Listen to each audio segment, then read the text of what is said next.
যে জোটটা ছিল এইটা ছিল সংগ্রাম কেন্দ্রিক, নির্বাচন কেন্দ্রিক, কিন্তু কোনো প্রকার আদর্শিক জোট তাদের সাথে আমাদের কখনোই হয়নি।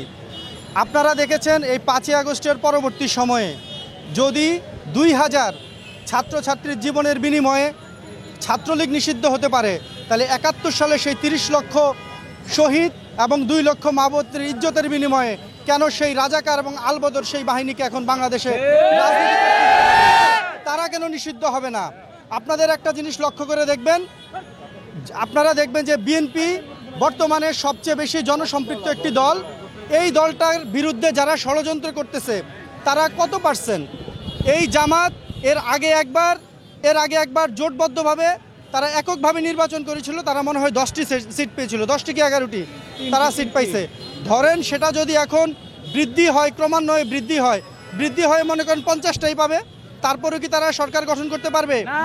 তাই তারা চাচ্ছে যে কোনোভাবেই হোক এই নির্বাচনকে ভণ্ডুল করে, নির্বাচনের পরিবেশকে বিনষ্ট করে আমাদের যেন এবং সুস্থ স্বাভাবিকভাবে কোনো ভোট যেন এই দেশের বুকে না হয়, সেই ষড়যন্ত্রে তারা লিপ্ত।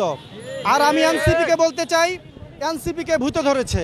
কেমন ভূতে ধরেছে আপনারা দেখেন, ভূতের পা হচ্ছে উল্টা দিকে, সে যতই সামনে যেতে চায় ততই সে পিছিয়ে যায়। এই এনসিপিকে যেই ভূত ধরছে সেটা হচ্ছে জামাত শিবিরের ভূত। আপনারা দেখবেন বিভিন্ন সময়ে যে আমাদের পুরান ঢাকার যে ঘটনাটা ঘটেছে, যেই ব্যক্তিটি নিহত হয়েছে তাকে বিভিন্ন সময়ে যুব দলের বিভিন্ন প্রোগ্রামে দেখা গেছে।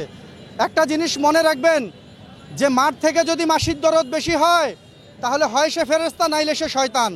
যেহেতু মানুষদের ফেরেশতা হওয়ার কোনো সুযোগ নাই, তাহলে তারা কারা আপনারাই নিজেরা ভেবে নেন। আমি এই জামাত শিবিরের যেই সকল লোকেরা আছে আমরা তাদেরকে বলতে চাই, দেশকে অস্থিতিশীল পরিবেশের দিকে আপনারা ঠেলে দিবেন না।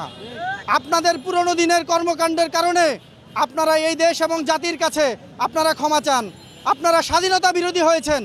দেশের সবগুলো টার্নিং পয়েন্টে, সবচেয়ে গুরুত্বপূর্ণ পয়েন্টে জামাত সবসময় ভুল সিদ্ধান্ত নিয়েছে।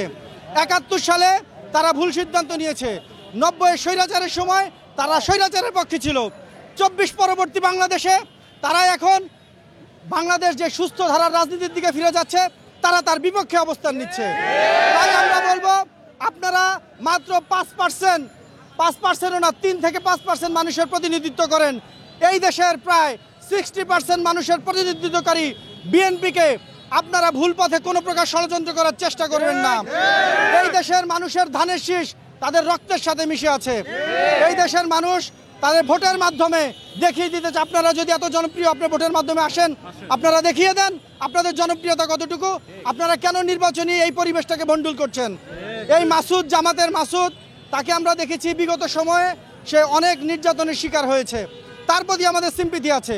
সেই দিন দেখলাম এই পুরান ঢাকার ঘটনাকে কেন্দ্র করে সে লন্ডন বলে সে বক্তব্য দিয়েছে এবং সে স্লোগান দিয়েছে। আবার সেই বক্তব্যে, সেই স্লোগানের মধ্যে তারা আবার নির্বাচনী প্রচারণা করেছে। আমরা সবই জানি, আমরা সবই বুঝি। আপনারা নির্বাচন চান না, যৌক্তিক সংস্কার আপনারা চান না, আবার আপনারা নির্বাচন পিছাবেন। যতগুলো কমিশনের মধ্যে যতগুলো সংস্কার হয়েছে, এই সবগুলো সংস্কারের পক্ষেই রয়েছে বিএনপি। তবে যৌক্তিক যেই সংস্কার সেগুলোর সাথে সাথেই আমরা নির্বাচনে যেতে চাই।